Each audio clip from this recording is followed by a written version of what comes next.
ഇന്ന് നാം മനസ്സിലാക്കുന്നത് അതീവ ശക്തിയേറിയ ഒരു കരിങ്കുട്ടിച്ചാത്തൻ ഉച്ചാരണ മന്ത്രമാണ്. ഈ മന്ത്രജപത്തിലൂടെ നിങ്ങളുടെ എല്ലാവിധ ശത്രുക്കളെയും നാട്ടിൽ നിന്നും തുരത്തുവാൻ കഴിയുമെന്നതാണ് ഈ മന്ത്രത്തിൻ്റെ പ്രത്യേകത. നമസ്കാരം, എല്ലാവർക്കും എൻ്റെ യൂട്യൂബ് ചാനലിലേക്ക് സ്വാഗതം. ഉച്ചാരണ സ്തംഭന മന്ത്രങ്ങൾ നമ്മുടെ ചാനലിൽ ഇതുവരെ പ്രസിദ്ധീകരിച്ചിട്ടില്ല. കാരണം പലരും ഈ കാര്യങ്ങൾ ദുരുപയോഗം ചെയ്യുന്നതുകൊണ്ടാണ് ഇങ്ങനെയുള്ള മന്ത്രങ്ങൾ ഉൾപ്പെടുത്താത്തത്. ഇതൊരു അറിവ് ശേഖരണത്തിൻ്റെ ഭാഗമായും അത്രയ്ക്കും ശത്രുശല്യം കൊണ്ട് പൊറുതിമുട്ടിക്കൊണ്ടിരിക്കുന്നവർക്കും ഉപയോഗിക്കാൻ കഴിയുന്ന ഒരു കരിങ്കുട്ടിച്ചാത്തൻ ഉച്ചാരണ മന്ത്രമാണ് ഇന്ന് നാം പരിചയപ്പെടുന്നത്. ഇതൊരു ഉഗ്രശക്തിയുള്ള മന്ത്രം കൂടിയാണ്.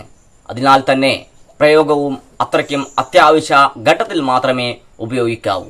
ഈയൊരു മന്ത്രം കൊണ്ട് രണ്ടു വ്യക്തികളെ തമ്മിൽ പിരിക്കുവാനും ഉപയോഗിക്കാവുന്നതാണ്. മറ്റുള്ളവർക്ക് ഉപദ്രവകരമായ രീതിയിൽ മന്ത്രം ഉപയോഗിക്കരുത്. അത് നിങ്ങൾക്ക് തന്നെ തിരിച്ചടി ലഭിക്കുന്നതാണ്. ഈ മന്ത്രം നന്നായി പഠിച്ച് ഉറച്ചതിന് ശേഷം മാത്രം ഉരുവിടുക. മന്ത്രസിദ്ധി കൈവരുന്നതിന് വേണ്ടി 10,008 ഒരു മന്ത്രം ജപം നടത്തേണ്ടതുണ്ട്. മന്ത്രസിദ്ധി കൈവന്നാൽ മാത്രമേ പ്രയോഗം ചെയ്താൽ ഫലിക്കുകയുള്ളൂ. പല ദിവസങ്ങളിലായി 10,008 ഒരു ജപിച്ച് പൂർണ്ണമാക്കിയാൽ മതി. ഒരു ദിവസം കൊണ്ട് 10,008 ഒരു ജപിക്കാൻ കഴിയുന്നവർ അങ്ങനെ ചെയ്യാവുന്നതാണ്. ഇനി നമുക്ക് മന്ത്രമൊന്ന് പരിചയപ്പെടാം. നിങ്ങൾ ഈ ചാനൽ ഇതുവരെ സബ്സ്ക്രൈബ് ചെയ്തിട്ടില്ലെങ്കിൽ സബ്സ്ക്രൈബ് ചെയ്യുകയും ലൈക്ക് അടിക്കുകയും കമൻറ്റുകൾ രേഖപ്പെടുത്തണമെന്നും അഭ്യർത്ഥിക്കുകയാണ്. ഓം ഹ്രീം രും കരിങ്കുട്ടിച്ചാത്ത മമ രിപു ദേവദത്ത ഉച്ചാടയ സ്വഹാം. ഓം ഹ്രീം രും കരിങ്കുട്ടിച്ചാത്ത മമ രിപു ദേവദത്ത ഉച്ചാടയ സ്വഹാം. ഇങ്ങനെയാണ് മന്ത്രം ഉരുവിടേണ്ടത്. ഇതിൽ തന്നെ ഒരു രഹസ്യമായ ഒരു പ്രയോഗവിധി കൂടി ഉണ്ട്. അത് ഇതിൽ ഉൾപ്പെടുത്തുന്നില്ല. കാരണം ദുരുപയോഗം പലരും ചെയ്യപ്പെടും എന്നതുകൊണ്ടാണ്.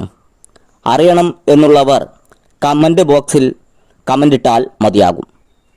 നിങ്ങൾ ചെയ്യേണ്ടത് ഈ മന്ത്രം 10,008 ഒരു ജപിച്ച് മന്ത്രസിദ്ധി കൈവന്നതിന് ശേഷം ദേവദത്ത എന്ന് എഴുതിയതിന് പകരം അവിടെ നിങ്ങളുടെ ശത്രുവിൻ്റെ നാമകരണം പറയുക. മന്ത്രസിദ്ധി കൈവന്നതിന് ശേഷം മാത്രമേ പ്രയോഗം ചെയ്യുമ്പോൾ നിങ്ങൾ ദേവദത്ത എന്നതിനു പകരം ശത്രുവിൻ്റെ നാമകരണം കൂട്ടിച്ചേർക്കേണ്ടതുള്ളൂ. വളരെ ശക്തിയേറിയ ഒരു കരിങ്കുട്ടിച്ചാത്തൻ ഉച്ചാരണ മന്ത്രമാണ് ഇത്. ഇന്നത്തെ വീഡിയോ നിങ്ങൾക്ക് ഇഷ്ടപ്പെട്ടു എന്ന് കരുതുന്നു.